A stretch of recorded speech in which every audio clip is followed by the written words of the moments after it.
Hello friends, welcome to my blast furnace YouTube channel. मैं सिद्धा मलिक स्वागत करता हूं। आज जो ब्लास्ट फर्नेस की टॉपिक्स लेकर आया हूं, ये है ब्लास्ट फर्नेस की रॉ मटेरियल। आज हम पूरा डिस्कशन करेंगे ब्लास्ट फर्नेस के रॉ मटेरियल के बारे में, मगर मैं पार्ट पार्ट हिसाब से जाऊंगा। पूरा रॉ मटेरियल में एक दिन में कंप्लीट नहीं कर पाएगा, तो इसीलिए आज का जो टॉपिक्स रहेगा तो वो है ब्लास्ट फर्नेस की सबसे इम्पोर्टेंट टॉपिक्स है, वो है ब्लास्ट फर्नेस की रॉ मटेरियल। और ब्लास्ट फर्नेस की रॉ मटेरियल बारे में हम आज डिटेल से बताऊंगा कि ब्लास्ट फर्नेस में मेनली क्या क्या रॉ मटेरियल यूज होता है और सबका क्या क्या फंक्शन है। मैं पार्ट बाय पार्ट करके आपको बताऊंगा। सबसे इम्पोर्टेंट ब्लास्ट फर्नेस जो भी आप रॉ मटेरियल डालते हैं, वो रॉ मटेरियल बारे में उसका टोटल जानना, उसका स्पेसिफिकेशन, उसका केमिस्ट्री, उसका प्रॉपर्टीज, उसका क्वालिटी, ये सब चीज जानना बहुत जरूरी है। तो पहले हम शुरू करेंगे कि सबसे ब्लास्ट फर्नेस में मेनली रॉ मटेरियल क्या क्या लगता है और उसका क्या फंक्शन है। तो मेनली ब्लास्ट फर्नेस का जो एम क्या रहता है कि एफई निकालना मेन एम है। हमको आयरन की जरूरत है, तो आयरन निकालना। तो आयरन निकालने के लिए हमको क्या करना पड़ेगा? तो जो भी रॉ मटेरियल है किसमें आयरन है, उसको हम लैब में टेस्ट करते हैं और उसका एफी चेक, क्या क्या गैंग मेटल, उसको भी चेक करते हैं। उसके बाद डिसीजन लेते हैं कि यही रॉ मटेरियल ब्लास्ट फर्नेस के लिए सुइटेबल है। तो सबसे इम्पोर्टेंट है पहले आयरन किसमें है। ब्लास्ट फर्नेस में मेनली जो आयरन है, और वो है आपके सबको पता है कि आयरन ओर में है। ओर जो है वो 4 टाइप का ओर रहता है, तो उसमें एफी कंटेंट रहता है। तो पार्ट 1 में हम लोग डिस्कशन करेंगे IBRM, iron bearing raw material. Iron bearing raw material क्या है? जिसमें आयरन कंटेंट जिसमें रहता है तो उसको IBRM बोलते हैं। किसमें कंटेंट रहता है? तो मेनली आयरन ओर में सिंटर, पेलेट और DRI। मगर ब्लास्ट फर्नेस में आयरन और सिंटर, पेलेट ये मेनली यूज किया जाता है। DRI इतना यूज नहीं करते हैं, तो मगर आप DRI प्रॉफिट के लिए कर सकते हैं। तो मगर मेनली आयरन और सिंटर, पेलेट जो है इम्पोर्टेंट है ब्लास्ट फर्नेस के लिए। तो मेनली उसकी बाद फ्लॉक्स।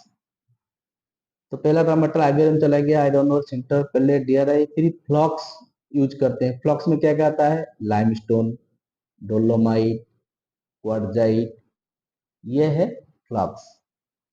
तो ये चीज मेनली ये यूज करते हैं। और कभी कभी मैंगानीज भी यूज करते हैं, क्योंकि उसमें एफी कंटेंट भी हाई है। बाकी सिलिका परसेंटेज और बाकी चीज जो है एमएन परसेंट बहुत हाई है, मगर जब भी जरूरत पड़ता है यूज कर सकते हैं, मगर मैंने उसको लिखा नहीं। तो उसके बाद हम यूज करते हैं फ्यूल। तो फ्यूल में क्या क्या आता है? कोक, नॉट कोक, PCI, ये आता है। ये सारे रॉ मटेरियल है ब्लास्ट फर्नेस की। और बाकी प्रोडक्शन कॉस्टिंग को कम करने के लिए और भी कुछ आता है, जैसा आपको BHQ भी डालते हैं। उसमें आयरन भी रहता है और सिलिका पसंद रहता है। ये बहुत सारे रॉ मटेरियल है। तो मेनली हम लोग ये रॉ मटेरियल जो ब्लास्ट फर्नेस के लिए ये जरूरी रहता है। आयरन और आयरन और जो है 4 टाइप का रहता है। पहला मैग्नेटाइट है, उसके सबसे ज्यादा Fe कंटेंट रहता है। उसका केमिकल फॉर्मूला जो है Fe3O4 है। और उसके बाद हेमाटाइट है, जिसका केमिकल फॉर्मूला है Fe2O3। और उसकी बाद सिडराइट है, इसका केमिकल फॉर्मूला FeCO3 है। और उसकी बात है लिमोनाइट, FeOH। मगर मेनली ब्लास्ट फर्नेस में जो यूज होता है वो है हेमाटाइट। तो हेमाटाइट बारे में हमको जानना जरूरी है कि हेमाटाइट जो यूज करते हैं इसमें क्या कंपोजिशन रहना चाहिए, क्या क्या क्वालिटी होना चाहिए, ये चीज हम लोग डिस्कशन करेंगे। तो ब्लास्ट फर्नेस में हेमाटाइट हम यूज करते हैं। ये है हेमाटाइट, इसका केमिकल फॉर्मूला Fe2O3। और उसका मोलिकुलर मोलिकुलर ओड जो है आप उसको करेंगे तो Fe का जो रहेगा 2 into Fe, मतलब Fe का जो एटॉमिक नंबर है 26 से उसका मोलिकुलर मास जो है वो है 56 और 2 करेंगे तो 112 और ऑक्सीजन को लेंगे 8 का 16 है इंटू 3 है तो 48 है। ये है उसका मोलिकुलर जो है 160। मैंने पिछले वीडियो में भी कैलकुलेशन टॉपिक्स में ये सब कैलकुलेशन करके दिया हूँ, आप जाकर देख सकते हैं जो नहीं देखा है। तो ये है उसका एटॉमिक मास Fe2O3 का, और इसमें Fe कितना रहता है, ऑक्सीजन कितना रहता है, तो ये भी मैंने कैलकुलेशन करके दिया हूँ, आप उसको देख सकते हैं। ये है हेमाटाइट आयरन ओर, ये हेमाटाइट आयरन ओर है। तो इसका साइज जो है आपको देखने से भी पता चल जाएगा कि आपको मिनिमम 10 to 30 होने से अच्छा है। तो आगे में उसको डिस्कस करेंगे। आयरन ओर में क्या है, तो O3 मतलब क्या आता है, iron ore consist of oxygen and iron atom bonded together into molecules. ये जो मॉलिक्यूल मैंने पहले बोला वही है। तो उसकी बाद उसका मॉलिक्यूलर अभी पहले बोल दिया था 160 ग्राम पर मोल। उसका डेंसिटी जो है 5.24 ग्राम पर सेंटीमीटर लिक्विड है। और उसका मेल्टिंग पॉइंट जो है 1550 1565 तक भी है। तो वो मगर आयरन का जो मेल्टिंग पॉइंट है वो 1530 एज पर आयरन का डायग्राम है। मगर ये आप ऐसा नहीं कि आप 15 से 50 डिग्री में वो पहुंचने से मेल्ट होगा, ऐसा कुछ नहीं है। उससे पहले उससे आगे भी मेल्ट हो सकता है। तो ये जो है मेनली क्या convert to metallic iron must to be smelted. और क्या होना चाहिए, oxygen bond is very strong. If you remove iron from the oxygen strong element bond needed. तो उसको मतलब हम क्या देते हैं उसको अब तो पता है, कार्बन ऑक्सीजन बॉन्ड जो है वो हम देंगे, क्योंकि हीट के वो ये बॉन्ड इतना वो बॉन्ड इतना स्ट्रॉन्ग है, वो बॉन्ड को ब्रेक करना है, ऑक्सीजन को रिमूव करना है, तो हाई केमिकल बॉन्ड चाहिए, तो वो है कार्बन ऑक्सीजन बॉन्ड। और साथ में हाई टेम्परेचर चाहिए। और ये रहा फिजिकल प्रॉपर्टीज क्या होना चाहिए आयरन ओर की ब्लास्ट फर्नेस के लिए। मेनली टम्बलिंग इंडेक्स जो है एटलीस्ट 75 to 80% होना है। लॉस ऑफ इग्निशन जो है 2 to 3% रहना चाहिए। एब्रेशन इंडेक्स जो है 1 to 4% रहना है। डेनिसिटी जो है 2.2% है। और उसका chemical properties of the iron, chemical properties क्या होना चाहिए। सबसे पहले हमको Fe का रिक्वायर्ड है, अच्छा होना चाहिए, 60 to 65% रहना है। तो ब्लास्ट फर्नेस की ये रिक्वायर्ड है, जितना अच्छा Fe रहेगा तो उतना गांग मेटल कम रहेगा और हेमाटाइट परसेंट जो है ज्यादा रहेगा, तो आपकी प्रोडक्शन भी अच्छा रहेगा, क्योंकि आपकी स्लैग वॉल्यूम कम हो जाएगा। तो मेनली सिलिका ये गांग मेटल में जाता है, उसको जितना कम रहेगा 2 to 3% है, 1 to 1% भी आता है, ऐसा नहीं है। अच्छा से अच्छा जाएंगे तो 1 से 2 तक रहता है। एलुमिना भी 2, लेस देन भी 2 रहने से अच्छा है। और हार्डनेस जो है 5 to 6% रहना है। इसका ग्रेविटी जो स्पेसिफिक ग्रेविटी 4.3 to 5.3 होना चाहिए। स्क्रीन साइज मैंने पहले बोल दिया था 10 to 30 mm सुइटेबल है, क्योंकि इससे नीचे जाएंगे 10 से नीचे जाएंगे तो फाइन्स कन्वर्ट होता है, तो फर्नेस के लिए हानिकारक है।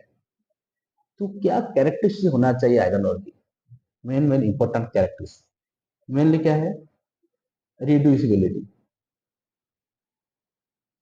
तो ये रिड्यूसिबिलिटी बहुत इंपॉर्टेंट है, प्रॉपर रिडक्शन नहीं होगा तो आप प्रोडक्शन निकाल नहीं पाएंगे। बहुत सारे अबनॉर्मलिटी फर्नेस में आता है, तो उसको हाई टेम्परेचर चाहिए, कोक रेट आपका बढ़ता है, तो प्रॉपर रिड्यूसिबिलिटी होना चाहिए। साइज प्रॉपर होना चाहिए, क्योंकि आप फाइन्स डालेंगे तो फर्नेस में आप प्रोडक्शन नहीं कर पाएंगे। फर्नेस में बहुत सारे प्रॉब्लम जैसे हैंगिंग स्लिपिंग इस टाइप का प्रॉब्लम भी होता है, साइज में वेरिएशन होता है। तो स्ट्रेंथ होना चाहिए, फिजिकल स्ट्रेंथ होना चाहिए, टेम्परेचर रेंज एंड सॉफ्टिंग होना चाहिए, केमिकल कंपोजिशन सही होना चाहिए, soling volume expansion high temperature. जब हाई टेम्परेचर में कोई भी रॉ मेटेरियल आप डालते हैं बर्डन, तो हाई टेम्परेचर में वो वॉल्यूमेट्रिक एक्सपेंशन होता है। Physical physical strength of iron ore, physical strength क्या होना चाहिए, सबसे it mechanical strength of a normal condition at high temperature. Iron should possess resistance, abrasive, high strength and high temperature. Size, size क्या क्या होना चाहिए? Uniform size, provide good permeability, below 80 mm size allow नहीं करना कहीं भी हालत में। Practical smaller size would increase resistance of flow gases, लेकिन बियर आप भी कोई भी पानी डालते हैं तो फर्नेस से जो परमेबिलिटी रहता है उसको कर देता है, जिसकी वजह आपकी गैस पासेस होने का चांस नहीं रहता है। तो इसकी वजह फर्नेस में अवनोमेटिक क्रिएट होता है, चैनलिंग क्रिएट होता है, हैंगिंग होता है और स्लिपिंग भी होता है। ये बहुत सारे प्रॉब्लम होता है, तो प्रोडक्शन के लिए ये बहुत हानिकारक है, तो प्रोडक्शन अच्छा नहीं कर पाएंगे। तो इसीलिए प्रॉपर साइज होना चाहिए, वो सिस्टम को रेस्ट्रिक्ट चाहिए। Temperature, when burden metal reaches the high temperature zone of fuel start सबका होना चाहिए।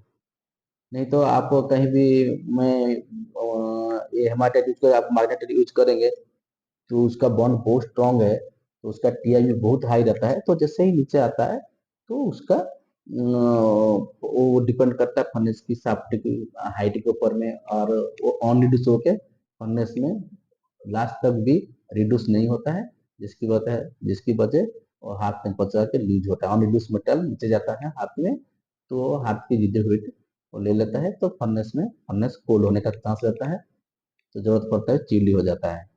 तो इस टाइप का प्रॉब्लम होता है, तो इसीलिए बहुत सारे केमिस्ट्री, फिजिकल स्ट्रेंथ, क्वालिटी, ये सब चीज जानना बहुत जरूरी है। Softening of iron low 700 to 1350। Wide range softening melting temperature means large number of sticky metal cohesion leading to performative high pressure drop। ये जो है आयरन ओर के बारे में मैंने डिटेल्स बता दिया है, आप उसको ध्यान से देखेंगे और उसको स्टडी करेंगे, बढ़िया से समझेंगे, तो आयरन ओर का मैक्सिमम आप कवर कर लेंगे। तो ब्लास्ट फर्नेस आप लोग को इसके बारे में आपके नॉलेज आ गया, आयरन ओर के टोटल मैंने बता दिया हूँ, तो आप उसको बढ़िया से आपको उसको स्टडी करेंगे, समझेंगे, तो आपको फर्नेस चलाना इजी हो जाएगा। तो ठीक है, नेक्स्ट टॉपिक्स में मैं आपको बताऊंगा पार्ट 2 में सिंटर बारे में। चलिए, ओके, थैंक यू।